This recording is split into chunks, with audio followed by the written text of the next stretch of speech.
بسم اللہ الرحمن الرحیم الصلاۃ والسلام علی سیدی یا رسول اللہ وعلی آلہ و اصحابہ سیدی یا حبیب اللہ الصلاۃ والسلام علی سیدی یا نور اللہ وعلی آلہ و اصحابہ سیدی مرشد یا رحمت للعالمین۔ بسم اللہ الرحمن الرحیم۔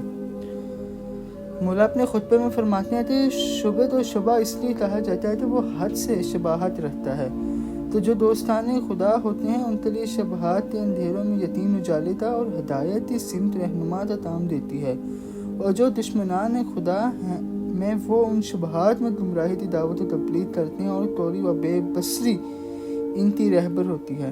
موت وہ چیز ہے کہ ڈرانے والا اس سے چھٹکارا نہیں پا سکتا، اور ہمیشہ کی زندگی چاہنے والا ہمیشہ کی زندگی حاصل نہیں کر سکتا۔ پھر مولا فرماتے ہیں تحلیل انجام، میرے ایسے لوگوں سے سابقہ پڑا ہے جنہیں حکم دیتا ہوں تو مانتے نہیں، بلاتا ہوں تو آواز پر لبیک نہیں کہتے۔ تمہارا برا ہوں، اب اپنے اللہ کی نصرت کرنے میں تمہیں کس چیز کا انتظار ہے؟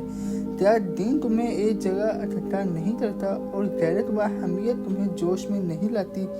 میں تم میں کھڑا ہو کر چلاتا ہوں اور مدد کے لیے پکارتا ہوں، لیکن تم نہ میری کوئی بات سنتے ہو نہ میرا کوئی حکم مانتے ہو، یہاں تک کہ ان نافرمانیوں کے برے نتائج کھل کر سامنے آ جائیں۔ نہ تمہارے ذریعے خون کا بدلہ لیا جا سکتا ہے، نہ کسی مقصد تک پہنچا جا سکتا ہے۔ میں نے تم کو تمہارے ہی بھائیوں کی مدد کے لیے پکارا تھا، مگر تم اس اونٹ کی طرح بلبلانے لگے جس کی ناف میں درد ہو رہا ہو، اور اس لاغرو کمزور شتر کی طرح ڈھیلے پڑ گئے جس کی پیٹھ زخمی ہو۔ پھر میرے پاس تم لوگ کی ایک چھوٹی متنزل و کمزور فوج آئی، اس عالم میں کہ گویا اسے اس کی نظروں کے سامنے کی طرف دھکیلا جا رہا ہے۔ کلمہ حق کا غلط استعمال۔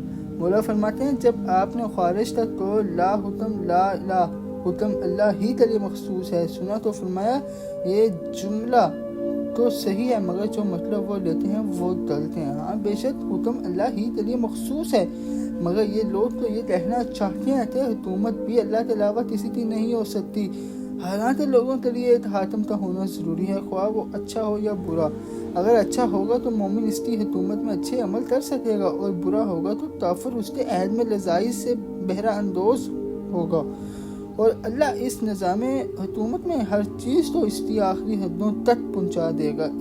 اسی حاکم کی وجہ سے مال خراج و غنیمت جمع ہوتا ہے، دشمن سے لڑا جاتا ہے، رستے پرامن رہتے ہیں، اور قوی سے کمزور کا ہاتھ دلایا جاتا ہے، یہاں تک کہ نیک حاکم راحت پائے اور برے حاکم کے مرنے یا معزول ہونے سے دوسروں کو راحت پہنچے۔ ایک دوسری روایت میں اس طرح ہے کہ جب اپنے تحکیم کے سلسلے میں ان کا قول